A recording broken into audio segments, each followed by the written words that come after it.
America would love to have your support and your membership, so please get in touch with me. ByronSociety.org is our website. We sponsor events like this, along with Keats-Shelley, a lot, and will be in the next number of years. What? I also appreciate the membership. Yes, please, right, and also join Keats-Shelley Association. They're both great. And and what we're doing together is this Romantic Bicentennials effort, as Neil described earlier in the day, looking at all the 200th anniversaries of various things that that are going to be happening up through 2024. So it was about 200 years ago exactly that Manfred would have been beginning to go through the press, maybe. The spring of 17 is about when it was being published. So that's really what brings us together at this particular time. And now, 50 years ago, Jerry McGann was an assistant professor at Chicago. He had just finished his dissertation on Childe Harold's Pilgrimage, and he was, I think, writing Fiery Dust, his first book, and his first book on Byron. And he was about to take on the editing of the Oxford Complete Poetical Works. And it was, which we all know. And with those moves and all the theoretical and critical work that came out of them, he transformed the field of Romantic studies. As he's often said, that Byron was the key to everything. And right around that time, 50 years ago, Leslie Marchand had just retired from Rutgers. And he was just beginning to work on Byron's Letters and Journals, editing the 12 volumes of that. And so it was this patient and essentially selfless editorial work of Leslie on the correspondence and Jerry on the poetical works that was starting right around this time, 50 years ago, that basically made Byron available to modern scholarship and teaching, that is, to us. So I like it that there were these two Americans, both with deep ties to the New York metro area, that edited Byron and sort of took those certain portions of uncertain paper and placed them among the English poets at last. If they hadn't done it, where would we be now? So just a little shout out there.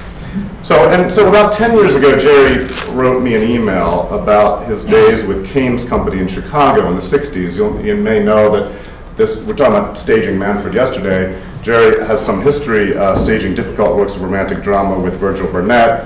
It's one of Virgil's illustrations up there, actually, and others. And he wrote in that email, "I'm actually back into Byron again, sick with the old passion of Manfred and designing a stage version." So I think we've seen the fruits of that passion this week, and we're going to hear more about it this afternoon.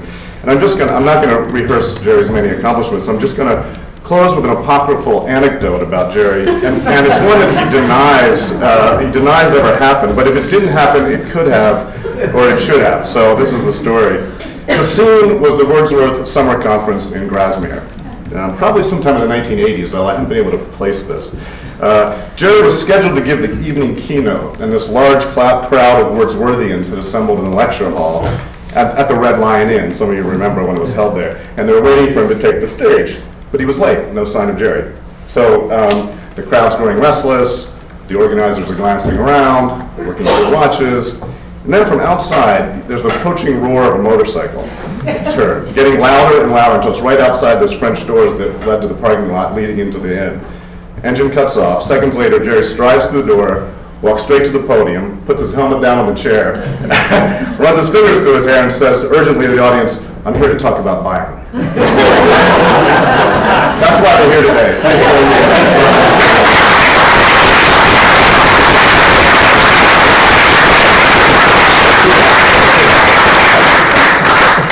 Completely ridiculous. People have been thanking me and Omar for this. Omar did it. And I sort of watched him do it. Thank you, Omar. We all really appreciate it. And I'm especially pleased to see so many people I know and so many people I don't know here to celebrate this great event.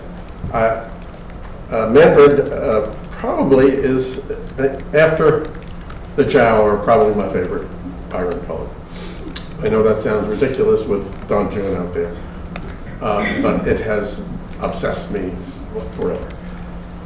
And so this particular event has been really important, and it drove me back to Manfred. Andy was talking about the work that we were trying to do many years ago in Chicago to produce unplayable plays, especially poetic dramas. And we began with, it was Kane's Company, we called it, because we began with Kane. And then we went on and I adapted The Marriage of Heaven and Hell. These were very, very successful.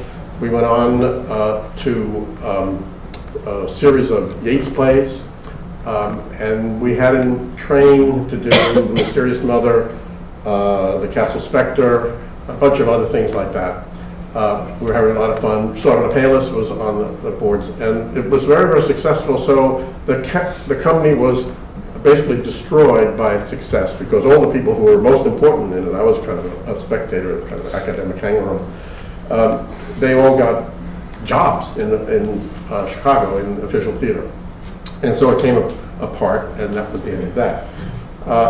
After that, for me, Manfred, Death's Jest book were two things that had just continued to obsess me, but privately.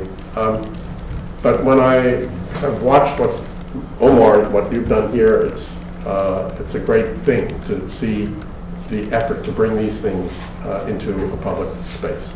So I congratulate you for doing that. Anyway, when this conference was called, I've been working in American literature now for about 6 years, and once in a while I do some stuff on romanticism. So it brought me back to Byron, and I hadn't really been doing Byron for quite about 5 or 6 years. And it coincided with Dino Feluga's Cove project, where there are a number of mostly Victorian works are being put up online, and the idea is to get scholars to collaborate in the annotation of these works. And he's building the software so that this can be done at a distance, and various people can work together. So he wanted me to help with the digital aspects of the thing. So I've been involved in a kind of technical way with it, and I said the only way I can really do that is if I have something to work on. And I'd really like to work on Manfred. And so we got a bunch of scholars together to work on Manfred, and Manfred is like the only kangaroo among the beauties up there. That is the name of the beauties of Victoria. There's Manfred, romantic thing. Now in the course of that, because we're annotating it, it drove me, and like everyone else who's been involved with this, back to a minute engagement with the text. And so I started to really read Manfred again very, very closely about a year ago. This is what I'm going to talk about today, what has happened as a consequence of it. What I'm mostly going to talk about is the difficulties that I had hardly been aware of when I had read the play in the past. If you really get up very, very close to it, it starts to look extremely strange and difficult. That's a wonderful drawing full of suggestiveness, Byron's clubfoot, and Ahab. And it's by my old friend Virgil, who died a couple of years ago. He did that for the edition of Manfred, the playable edition of Manfred that I put together. Okay, a couple things. The quotation from Charles at the bottom is really the key one. Meditating on the obscurity of poetry, he writes about a world made strange so that we can see it, as in a dream of the familiar become foreign. That seems to me to be Manfred. It's like a dream that makes the familiar world clear to us exactly because it has been estranged from us in a kind of dreamlike condition. Okay, signature problem. The Lady Astarte dash. Nobody has talked about the word Astarte. Astarte, star is one of the motif words in the poem. Augusta, Astarta Augusta. It's impossible, not once you think about it, not to hear that. Byron called his sister Gus. And there's, if there ever was a private enigma in an open text, that's it. It's almost the proof that what he wants to suggest is that Astarta, is this dream figure that he introduces into this work. Now, I'm putting down here a couple of texts. What is she now? A sufferer for my sins, a thing I dare not think upon, or nothing. Okay, think about that. Well, think about the next text. Everybody knows these texts, so I'm not going to read them. I just want to recall them to your mind. What wouldst thou, that Caesar replied to me, call up, whom wouldst thou uncharnel, one without a tomb, call up Astarta. Or the last one, I know not what I ask, nor what I seek. Problems. These things are gigantic problems. What is she now? What do we think of the three alternatives he cites? What is she now? A sufferer for my sins, a thing I dare not think upon, or nothing. That's not actually all of the alternatives. But that's it. But so if you read that closely, what you think is, okay, that's what you suggest that she might be, but there's no way that you would not be provoked to think of more things. Or what are we to make of the dead Astarta being described as one without a tomb? You have to sort of stay with that. It doesn't make any sense. Uncharnel what? Uncharnel one without a tomb. Provoking. Or what of this elaborate ritual of calling her to presence from Manfred to Nemesis to Arimanes. Manfred says, call her up, and turns over and says, Nemesis, call her up, and Nemesis says, Arimanes, call her up, please. Arimanes turns back to Nemesis and says, okay, I can't do it. Nemesis says, I can't do it either. And Manfred says, okay, it's up to me to do it. What is that all about? It's comical. How can you not see that as comical? Or, I know not what I ask or what I seek. This is far from the Manfred we've met to this point, isn't it? What's happening?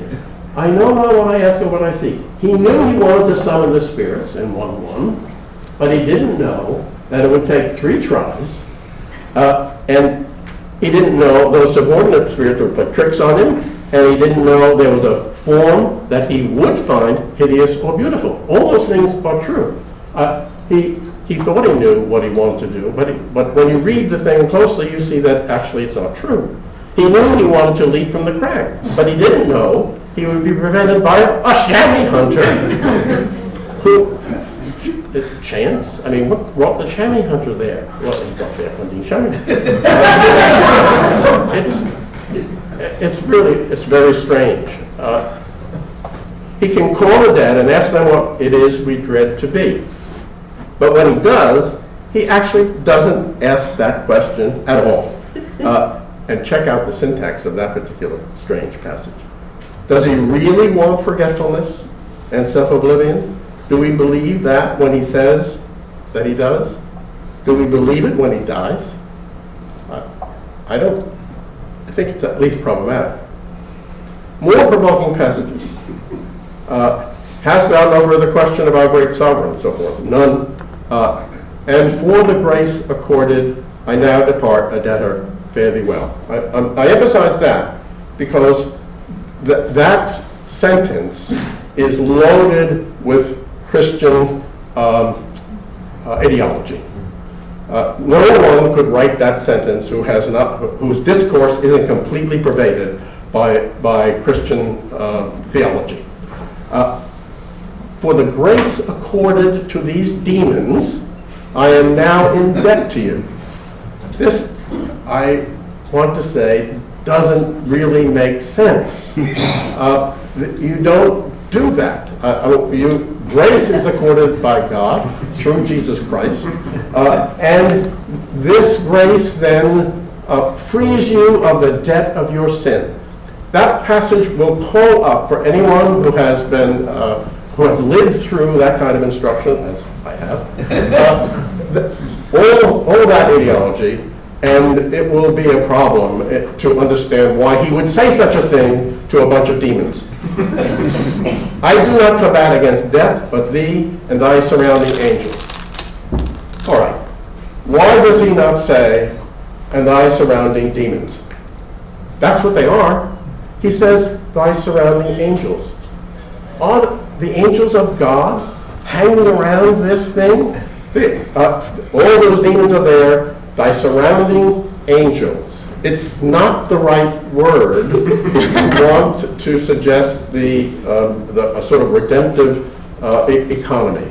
It interrupts it and it overthrows it. Though thy death shall still seem near to thy wish, but as a fear. I suggest that's a very strange thing to say. He would have made an awful spirit. Okay, everybody knows that's a joke. He gets that, you see, for us as Americans, the word awful has manifestly sort of joking suggestions.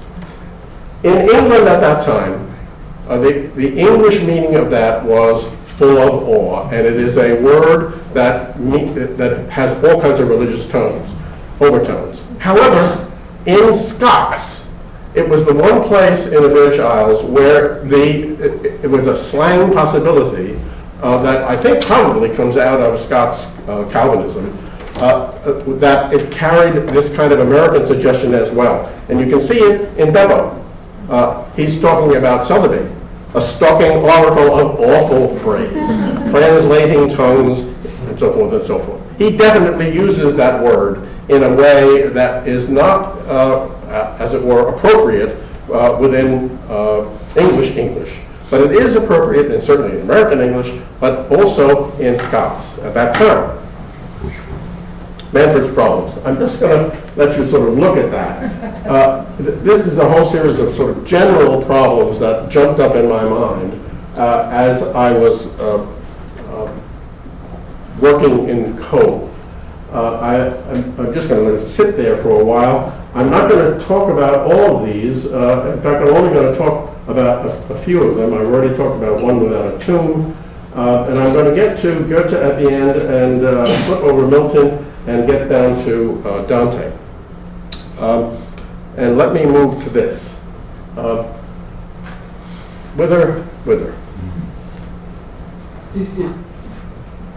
Whither? Or thy heart and brain together hath the word been passed, now whither? When thou art better, I will be thy guide. But whither? I loved her and destroyed her, gazed on my heart, and withered. And then the famous final moment, he's gone, his soul hath ta'en its earthless flight. Whither? I dread to think, but he is gone. You track that, and you can see there is a game with language being played here. At the end of the incantation, now whither, her heart withered, she died and withered, but there is in it also this, now whither are you going, Manfred, at the end of the incantation? Whither? Whither I dread to think. The abbot says, of course the abbot dreads to think, he goes to hell. But something else is happening at the end of this play. Manfred is in an entirely different place. He's certainly not within the theological world of Judeo-Christianity. Whither is he going? I don't know, actually, but it's someplace else. This is an interesting one, really interesting one. There are three uses of the word desert in the poem. The first two I have there, and that is the way they are written, and that is the way they are printed. Desert, it's a common spelling at that particular time with the A. However, in the famous line, no. And look at that line. Where do I start? Let's see. and its own place and time, its innate sense, when stripped of this mortality, derives no color from the fleeting things without, but is absorbed in sufferance or in joy, born from the knowledge of its own, how do you pronounce that? Born from the knowledge of its own desert. That's the base prosody. Born from the knowledge of its own desert. That's an allowable spelling. Manfred is getting his just desserts. But his just desserts are a desert. And the game here, or the play on words here, is a play on words that comes through a play on prosody. How do you pronounce that? This one really gets me, because this is a really huge difficulty for a production, a theatrical production. How is an actor going to pronounce this line? It seems to me not possible to pronounce this line, because the line is double voiced in the prosody. A voice is heard in the incantation which follows. What could that possibly mean? You really have to think about it. There is an incantation which follows, and there is a voice in it. Minerally, what that means is you're going to read that incantation doubly. You're going to read it for itself as an incantation, and then you're going to read it for the subtext, or the voice that is somehow or other speaking inside. That's epitomized in the incantation, a very great poem, by the wither. Wither is double voiced. Wither, now wither, now wither. Where, whither, voyager. I'm just going to let you move through that, and I'm putting up here a bunch of problems that you'll encounter if you read this. We're going to come to spirit in a little later in this talk. Though thou seest me not pass by me, who's that? Thou shalt feel me with thine eye. And the power which thou dost feel, what power? Shall be what thou must, and the power that thou dost feel shall be what thou must conceal. It seems to me not possible that you wouldn't be stopped by that. It doesn't, in a certain sense, make sense, but it makes perfect sense because of the very fine English that's written in. And a magic voice and verse hath baptized thee with a curse. That's a wonderful couplet that's full of difficulty. To be baptized with a curse is a contradiction, let's say. A magic voice and verse, and when you say verse under these conditions, it immediately calls attention to what you're reading at this particular time. And a spirit of the air hath begirt thee with a snare. I say to myself, I'm annotating at this point. Is this the seventh spirit from Act 1, Scene 1, earlier, who says that he reluctantly has come back to Manfred's call and will obey him, but actually he's not going to obey him. He's determined actually to destroy him. We'll get to that particular passage. So the spirit, the seventh spirit, is trying to snare, or has put Manfred in a snare. By thy cold, a great stanza, by thy cold breast and serpent smile, by thy unfathomed gulfs of guile, by so forth. This command is authorized by Manfred's evil in each instance. As several people have pointed out, it echoes back to the passage earlier, by a power deeper, and so forth, the tyrant's spell, the burning wreck of a demolished world, a wandering hell, in eternal space, and so forth. This is really an interesting situation, because it means that the authorization of this command, or if it's a curse or whatever it is actually the curse that Manfred himself is laboring under. So that the power, according to this argument, that is beyond all the other powers, is the power of the curse that Manfred lives within. And so you have to get your head around that. That doesn't seem to make any sense, at least within a benevolent world. It certainly wouldn't make sense in the Wordsworthian world. Okay, I'm extremely interested in this. Nobody has said anything about this. Nobody has. What we get is, this is from the text, this really strange passage. I'm going to read it because it's. I have one resource still in my science. I can call the dead and ask them what it is we dread to be. The sternest answer can but be the grave, and that is nothing. If they answer not, I'm not quite sure how you read that. The very prophet, answer to the hag of Endor. Okay, we get that. And the Spartan monarch drew from the Byzantine maid's unsleeping spirit an answer in his destiny. He slew that which he loved, unknowing what he slew, and died unpardoned. Though he called a maid the Phyxian Jove, and in Phigalia roused the Arcadian evocators to compel the indignant shadow to depose her wrath, or fix her term of vengeance, she replied in words of dubious import, but fulfilled. No one can read that and know what the hell it means. Byron's, no. I know, that seems difficult. All right, I'll explain it to you.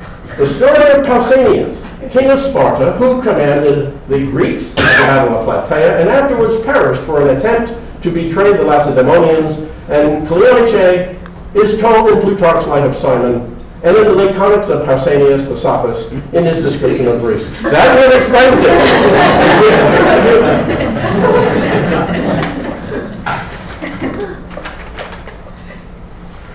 This is Plutarch. You actually have, you run to the library, you search through, find, yes, in the Life of Simon. It is related that when Pausanias was at Byzantium, he cast his eyes upon a young virgin named Cleonice of a noble family there, and insisted on having her for a mistress. The parents, intimidated by his power, were under the hard necessity of giving up their daughter. The young woman begged that the lamp might be taken out of his apartment, that she might go to his bed in secrecy and silence. When she entered, he was asleep, and she unfortunately stumbled upon the lamp and threw it down. The noise waked him suddenly, and he, in his confusion, thinking it was an enemy come to assassinate him, unsheathed his dagger that lay by him and plunged it into the virgin's heart. After this, he could never rest. Her image appeared to him every night, and with a menacing tone repeated this heroic verse, "Go to the fate which pride and your lust prepare." The allies, highly incensed at this infamous action, joined Simon to besiege him in Byzantium. But he found means to escape thence, and as he was still haunted by the spectre, he is said to have applied to a temple in Heraclea, where the manes of the dead were consulted. There he invoked the spirit of Cleonice and entreated her pardon. She appeared and told him he would soon be delivered from all his troubles after his return to Sparta, in which it seems his death was enigmatically foretold. Is that ringing any bells? And then Pausanias' description of Greece. This was the deed that I just described from Plutarch, from the girt of which Pausanias could never fly, though he employed all various purifications, received the deprecations of Jupiter Phyxius, and went to Phigalia to the Arcadian evocators of souls. That's what lies behind this thing. And even when you read that, it sort of illuminates something, but it really doesn't illuminate until you go there. Then it starts to come at least a little bit clear. Tomorrow ends thine earthly ills. That's an absolute allusion to Plutarch and the thing that Cleonice says to him when her spirit comes. Her words will be fulfilled. That's also from this allusion back there. So what we have here is a text that is incredibly mysterious, right at the center of the poem. And you don't know what it exactly means. You look it up, you try to understand it. And what happens is later in the poem, the the significance of it begins to be suggested in an extremely important section of the poem. I'm putting this up here because this is emblematic of the way Manfred works as poetry. It is deeply obscure and deeply ambiguous and suggestive. Some various people in their wonderful papers here through this day have been talking about the multiply suggestive character of the poem, and that's really what I'm trying to demonstrate here. There are thematic words. Power, the key thematic words, let me go, just glance at that, and I've bolded out some of the passages where you can see some of the key words, but here are the essential keywords for Astarte. Star, voice, music, power, come, heart. Come, not so much, but come is a huge word in this musical structure. There's a list, but it's very, very partial. There are 14 stars. There are 12 hours. There are actually more than 12 uses of the word hour, but the ones where they are all extremely relevant to the ambiguity of what this nameless hour is, there are 12 of those. There are 15 voices. There are, as Alice pointed out a little while ago, there are 39 powers. Powers is really important. One, watch and watching and watchers. There are 9 of them, all in very, very key places. Come 31 times, all related to the summoning of these various spirits and so forth. Earth 46, so forth. Mind, curse, heaven, blood, soul, music, all those are important. There are lots of other ones that don't come in that frequently, but that are really key. And what happens through the poem is these things stand in very complex musical relations to each other. The absolute master motif word in the poem, without question, is spirit. And you'll see, at least in my interpretation of the poem, why it seems to me that's such an important word. There's a couple of blood, heaven. That passage, I have no idea what that's about. And this was shed, but still it rises up, coloring the clouds that shut me out from heaven, where thou art not, and I shall never be. Why does he say that? He's talking to the chamois hunter. Where thou art not. What I'm trying to point out here is that over and over again in the poem, if you pay attention to the poetry, you will be stopped short because it doesn't really make immediate sense. And yet it's really easy to move through it as if it did make immediate sense. And I shall never be. Okay, we get that. Manfred is never going to be in heaven. But, I mean, the chamois hunter is very nice. So, there's a kind of literal sense, of course, chamois hunter, you're not in heaven. You're by the Jungfrau. So you say, well, Manfred, but why are you saying that? We know he's not in heaven. What does that mean? Why has he put it there? The blood thing is just weird. This is a picture of the time scheme. I think it was Fred who pointed out the weirdness of the time scheme. If you track the morning, night, evening, all that sort of thing, it begins midnight. Okay, very quickly we go to morning. Then scene 1 in Act 2, it's still morning. It's not quite noon. The night approaches. By the end, you get the scene 2. Then night, moonrise. Then we go out of time altogether. We jump into the Hall of Aramanes. And then down in Act 3, it's almost like a whole alternative time zone after the Hall of Aramanes. Act 3, 1 hour before sunset, twilight, night. Okay, that makes sense. But it doesn't make sense in relation to everything else. And it's really interesting that when the Hall of Aramanes comes and time is wiped out, then time, as it were, begins again in Act 3 in another way. Hour. Look at all this is a set of some of the key passages where the word hour is used.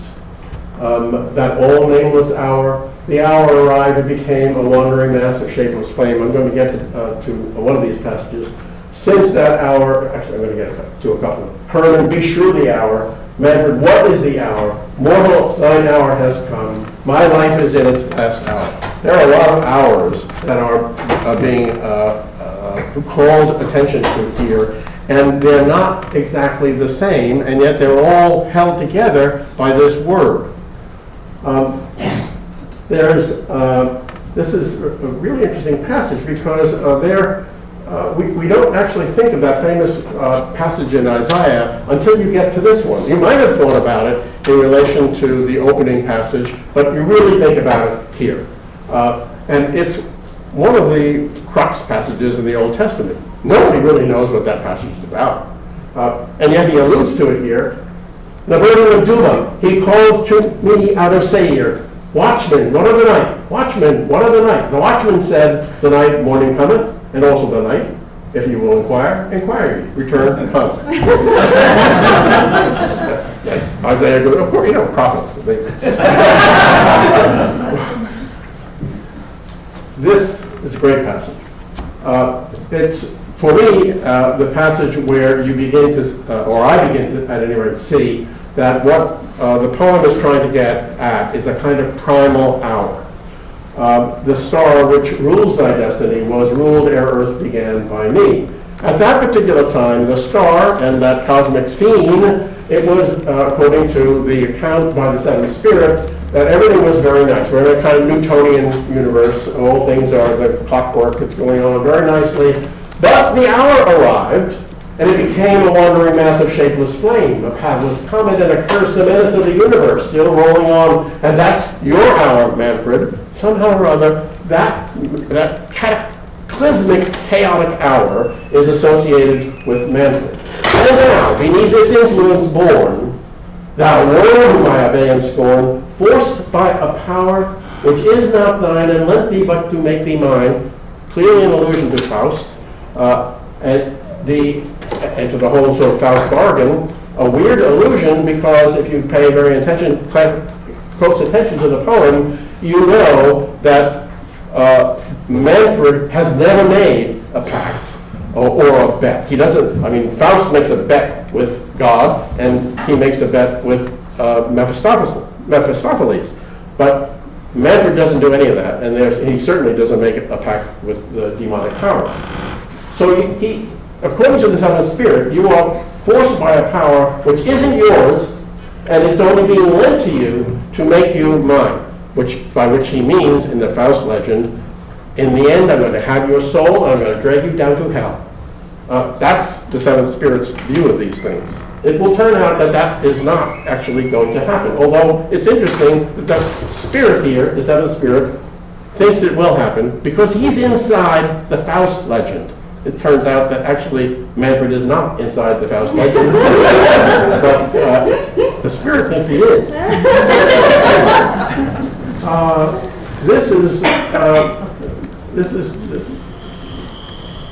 the seventh spirit says, all right, it's time to come. This Manfred, we are in the Faust legend.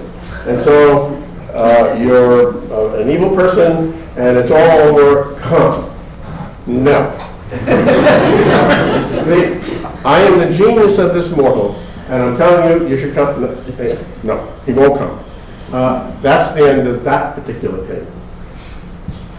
Manfred's power is his cursed soul. You really have to hang on to that.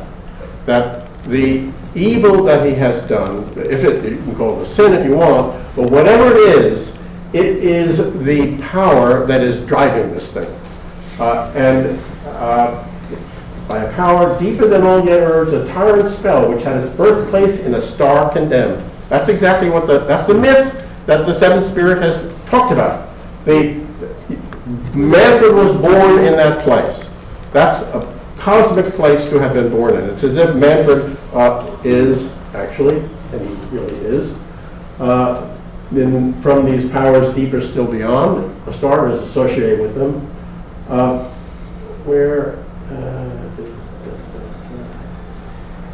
No, I've missed crucial.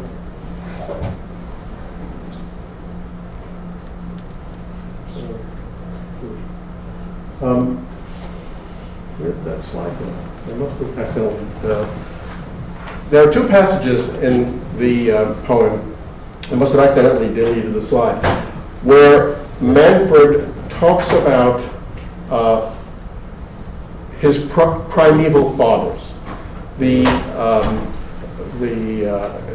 the poem or play, Heaven and Earth, it's a story of the angels who have come down out of some pre-Adamite place, and they cohabited with the daughters of men. And according to Manfred, this is his heritage.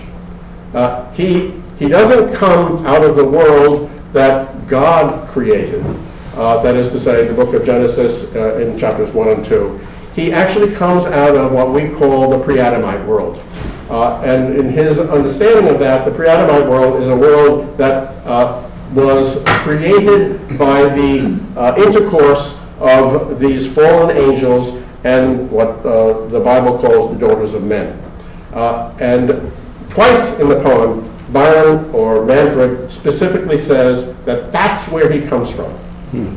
It's really important because it puts him quite athwart of the usual cosmic or even theological or ethical categories that we associate with stories like Faust or Paradise Lost.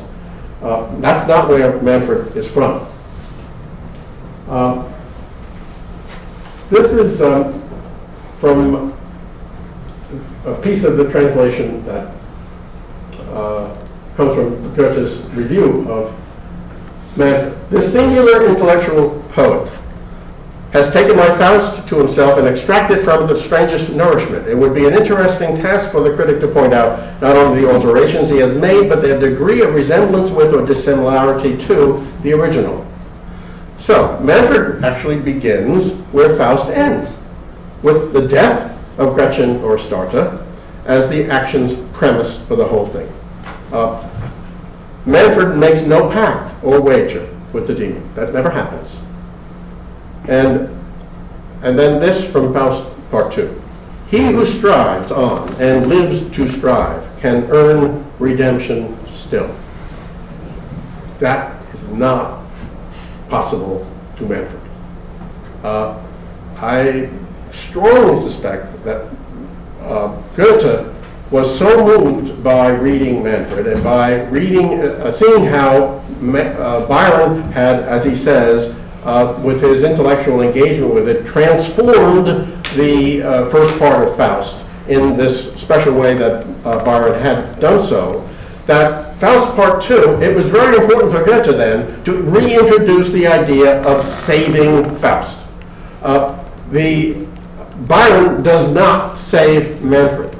That doesn't mean that Byron sends Manfred to hell. It means that he absolutely erases that set of categories of heaven and hell. They are no longer part of the story that this poem is telling.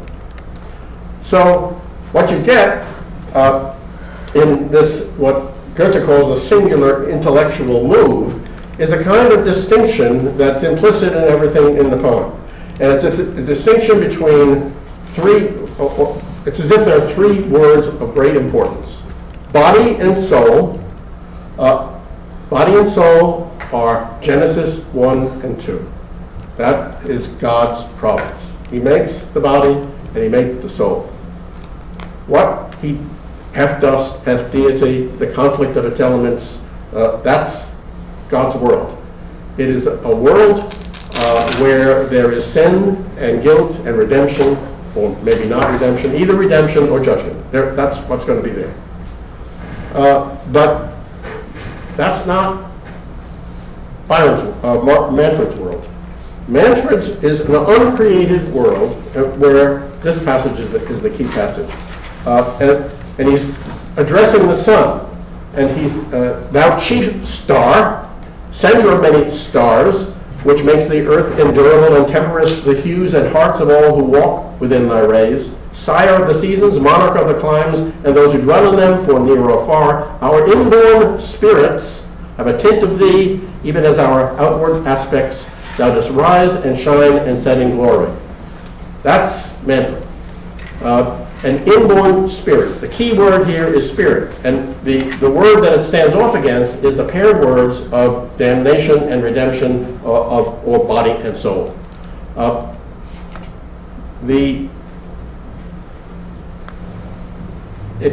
It's related, at least in my mind, to Astarte as associated with music.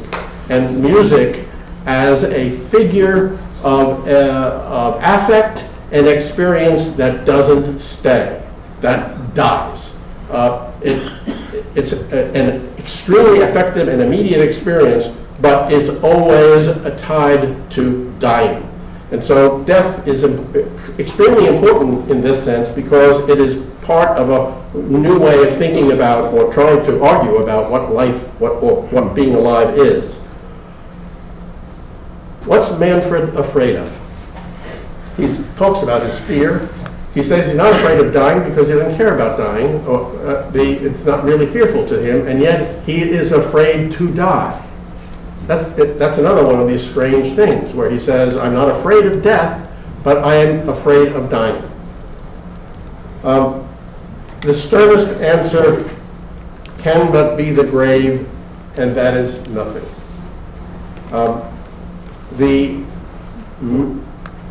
What is he dread to be? I think simply what he dreads to be is himself. I think it's as elemental as that. He's finding it extremely difficult to accept the fact that he is fundamentally a mixed creature who has committed an unforgivable sin or crime. And what he says in the famous final speech, must crimes be punished by greater criminals, so that you can't not recall the planting of the tree of knowledge and of good and evil. I mean, who's the greater criminal in terms of this argument? From Byron's point of view, the greater criminal is the person who set up the code of moral judgment. And so the poem is asking to move aside. And it's a very, very peculiar antinomian interpretation of Pauline doctrine. The last words of Manfred in this poem is, "Old man, 'tis not so difficult to die." Old man is an allusion to St. Paul. It's one of the many allusions to the New Testament and the Old Testament in the play.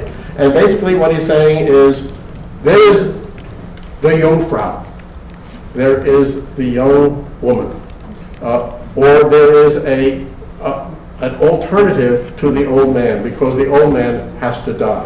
And that's also Manfred, who is involved with being the old man. There's the pre-Adamite passage. I put it in the wrong place. I'm sorry. Gora's orb, the idol of early nature, and the vigorous race of undiseased mankind, the giant sons of the embrace of angels, with a sex more beautiful than they, which did draw down the erring spirits who can ne'er return. Or the passage, and notice he is gone, the sun goes. Or the next one, my past power was purchased with no compact with thy crew, so forth. In knowledge of our fathers, when the earth saw men and spirits walking side by side, and gave ye no supremacy. Old man, 'tis not so difficult to die, he is gone. That business of being gone is really crucial. It's the momentary life. It's a starter's mode as well. One word for mercy. Say thou lovest me, Manfred. She is gone and will not be recalled. She's gone, the sun's gone, Manfred's gone. Gone is the key word of another one of these musical motifs that's played through the poem. They're gone and will not be recalled. Interesting formulation.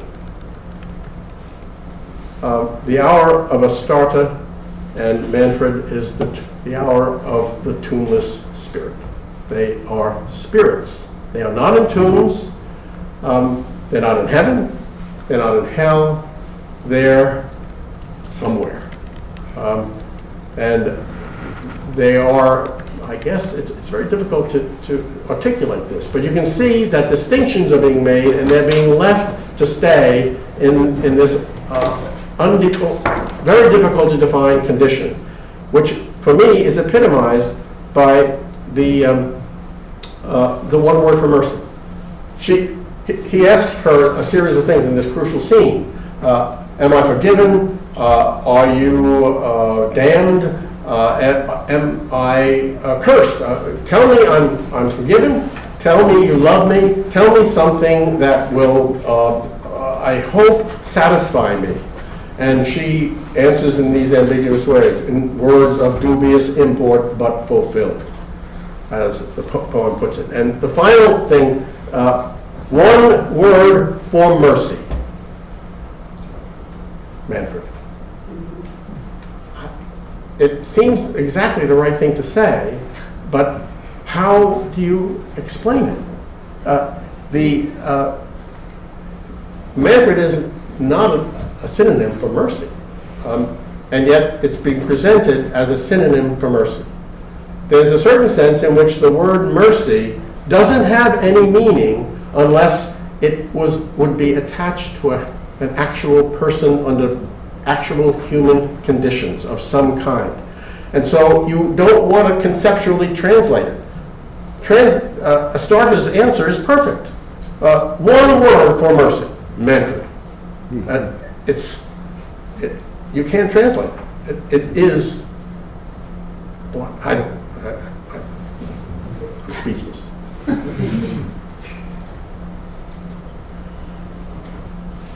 I have to say one thing about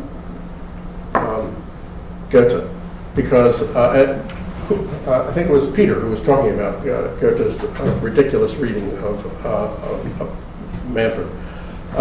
He says at the beginning he really admires it because of this intellectual move that has been made against Faust. But then he goes on because he's, as Peter pointed out, he's been bitten by the rumors about Byron's notorious life. And so he gives this incredibly literal and realist reading of what the play is about. And it couldn't be more wrong. But I think he does this, and I think the second part of Faust explains why he does this, because he doesn't want that unusual intellectual move that he recognizes has been made against Faust to stand. Because if it were to stand, it would actually forbid the reinvocation of the categories that Goethe wants to reintroduce in the second part of Faust, and he does reintroduce in the second part of Faust. This passage is actually a passage that Goethe reads. Nobody reads this passage that I know of except Goethe. And he reads it as a picture of the double murder that Glenarvan was involved with in Carol Lamb's novel, and that is associated with what is the secret truth about Byron saving the woman or watching the woman being drowned in the Hellespont. All these sort of scandalous stories that Goethe takes them literally, and this is the passage that he says illustrates them.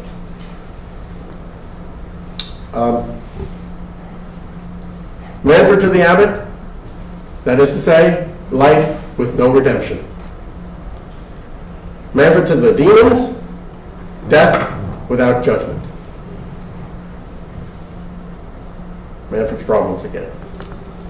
I'm going to stop with this last slide because I want to read something. People talk about the sources of Manfred. Vathek, Kessel of Toronto, Bertram, all sorts of well-known sources. Often, not that often, but often enough, there is a brief reference to Purgatorio 3. If you actually read Purgatorio 3, you will see that It may not be the only source, but it is a seriously important source. This is where Dante meets Manfredi. And Manfredi is the king of Sicily. He was a famous Ghibelline. That is to say, he was in serious opposition to Pope Clement IV. Pope Clement IV excommunicated him 3 times. He was very powerful and a tremendously important figure in 13th century Italy. He finally was killed in a battle, and he tells this story to Dante in Purgatorio 3. It's such an interesting passage. I'm going to read from Longfellow's wonderful translation of Dante, but I'm going to have to break away because he has an awful translation of an important passage. One with humility I had disclaimed ere having seen him.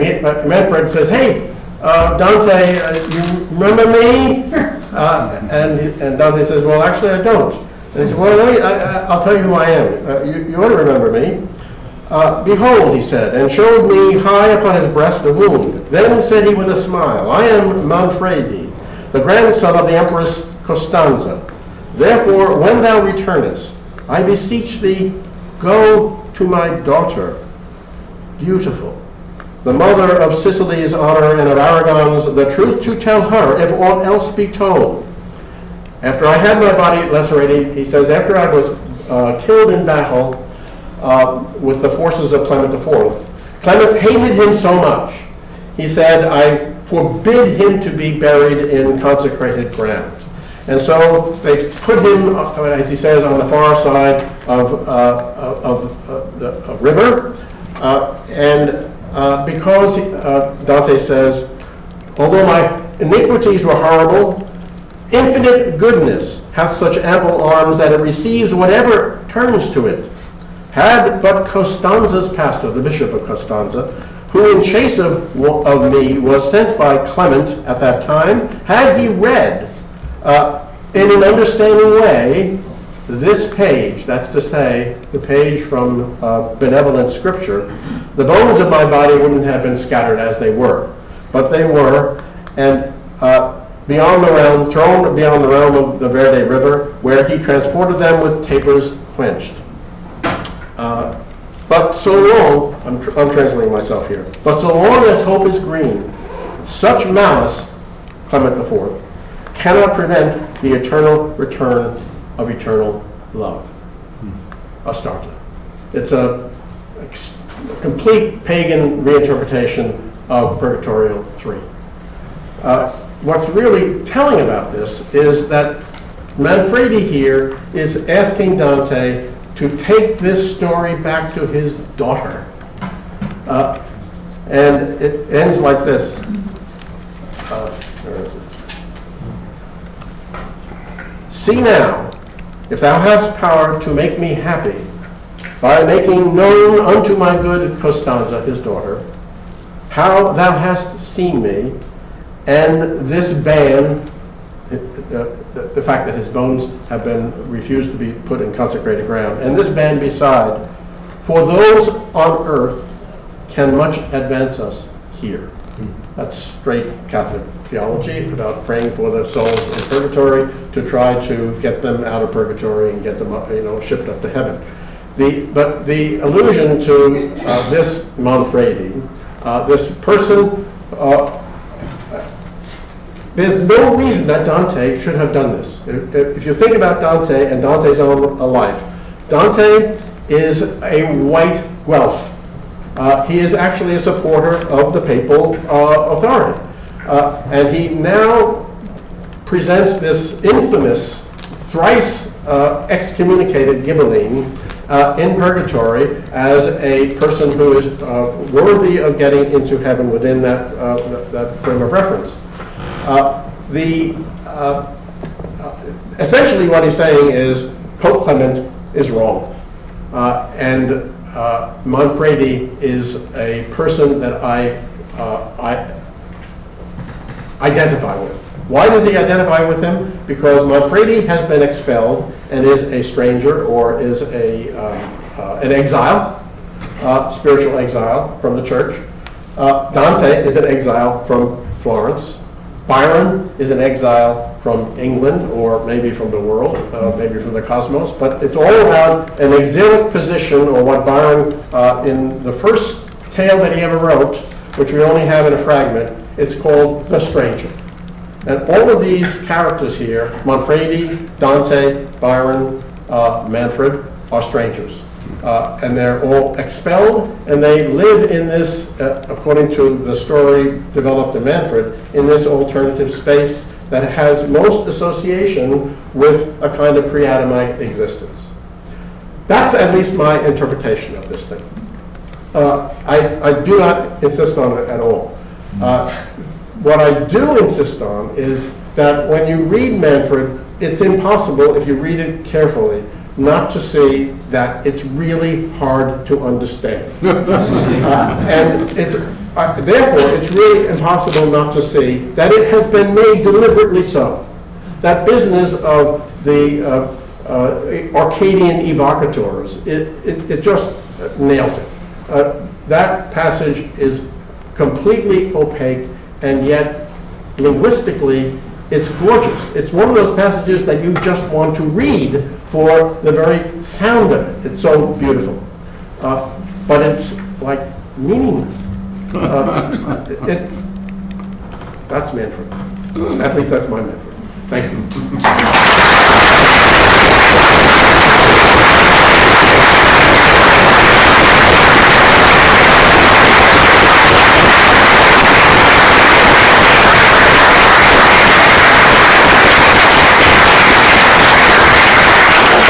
I don't know whether I'm supposed to just leave or what. Wine, anyone? Please, around the corner, we're going to go to the NYU Institute for reception.